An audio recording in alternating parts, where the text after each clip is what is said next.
In this video, I'm going to show you a simple website tweak that you can use to increase your brewery's taproom revenue. For those of you who don't know me, my name is Steve. I'm the founder of Harbor Marketing Agency, and my team and I help breweries to increase taproom revenue using online marketing. So let's dive in. So this is going to be a quick and easy video. What I'm going to do is share my screen and show you the simple mistake that I see a lot of breweries making. And the good news is, once you notice it, it's super easy to fix. It's not complicated. It's just something that I think a lot of brewery owners don't see and aren't thinking about. So what I'm going to do is share my screen. I'll show you an example of what not to do and what the mistake is.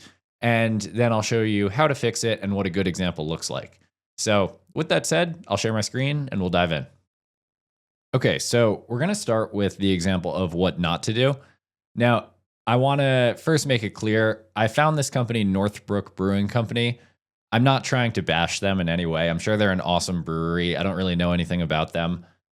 They just happen to be a good example of a mistake that I see a lot of breweries making. So nothing against them at all. Again, I'm sure they're an awesome business, but they are a good example of something that can be improved on their website. So what I want to cover is in this main section here, when you first land on the homepage, this is known as the section of the homepage above the fold. Above the fold is an old saying that actually comes from newspapers. So when customers are in the store picking up a newspaper and they pick it up off the shelf, that section before they have to fold it down, that section that's on top, that's known as above the fold. And typically the main story or the main headline goes on the section above the fold because that's the part that everybody sees and that's what captures people's attention. So it's the same concept with websites. When you land on the homepage here, this section before you have to scroll is known as above the fold. And the reason that this section is important is because this is the prime real estate on your website that everybody is going to see. So it's not guaranteed that people are going to scroll once they get to your website, and it's not guaranteed that they're going to click to other pages. But if they go to northbrookbrewing.com, everyone will see this section here.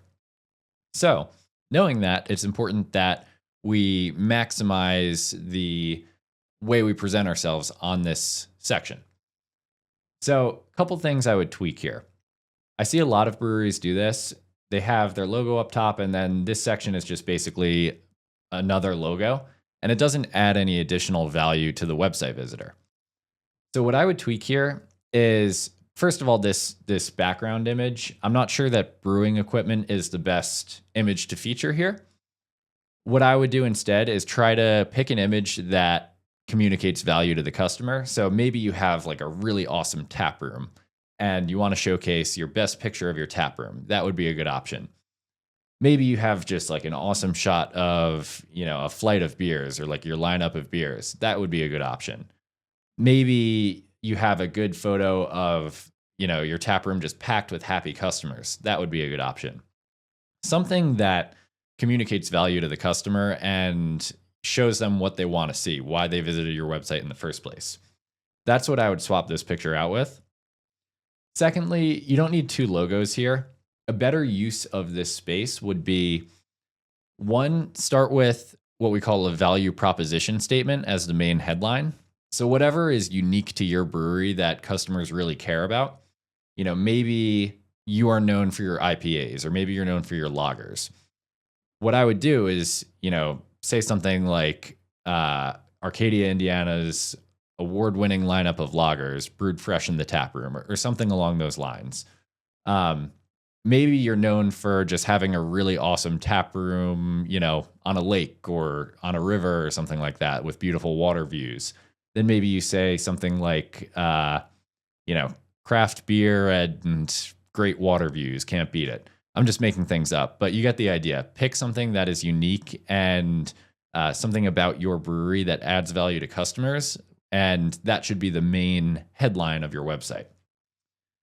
So once you've established your value proposition statement, underneath that, you should have your address. The reason that you have your address is because a big question that a lot of people have, or why they visit your website in the first place, is where is it? How do I get there? So just having your address right below, just helps to be like, okay, I know exactly where this is now. If they're from that area and they're looking at your brewery and they're considering it as an option, they're going to need to know where it is. And so just give them that information up front. The next piece I would add here, and this is the final part, is you should always have call to action buttons in the main banner section of your homepage, in the section above the fold.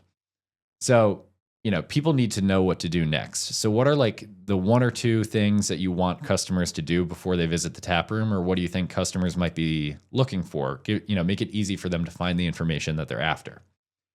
So this can vary depending on how you've set up your brewery. I would recommend something like view our tap list or book a private event. Those would be like the two that I would go with. But it varies brewery to brewery. You can decide what's most important for you and for your customers. So those are the main sections I would cover here. And they're pretty simple tweaks, but just changing those out can get people more engaged with your website, communicate value right off the bat, and tell them what to do next, and also tell them where you're located so they know how to find you. I'll show you an example of what this looks like. So this is a website that we are actively building for a customer. It's not done yet, and we may actually swap out this background image here. But even this image, I think it does a pretty good job. It communicates like, hey, we have an outdoor fire pit. It's a nice, kind of bistro area outside. Again, this may or may not stay, but you get the idea. It's communicating a little bit of value off the bat here. The next section here, award-winning craft beer brewed right in Wall Township. So this brewery is actually from my hometown. And being from that area, I happen to know that a lot of people in that town are very proud to be from that town, and they like to support local businesses in that town. So that brewed right in Wall Township piece there means something to their target customer demographic. And finally, here we have the address right underneath. Everybody in that town knows Highway 71, so very easy to understand where they're located here. And then two call to actions. We have view our tap list and book a private event. So we're guiding them on what we want them to do next. If they're interested in just checking out the beer that they have, they go to the tap list. If they want to book a private event, the button's right there. So that's pretty much it. That was an example of what not to do and the mistake that I see a lot of breweries making, and then what it looks like when it's done right. Again, very simple, easy tweak to make, but if you do this, you'll find that more customers are engaged with your website, and it makes your business just easier to find in general. So hopefully that was helpful. And if you do need help with your brewery's marketing, if you're looking to increase taproom revenue and bring more customers in the door, please don't hesitate to reach out to us at harbormarketingagency.com. Go to our website, book a call with our team, and we'd be happy to chat with you. Thanks so much.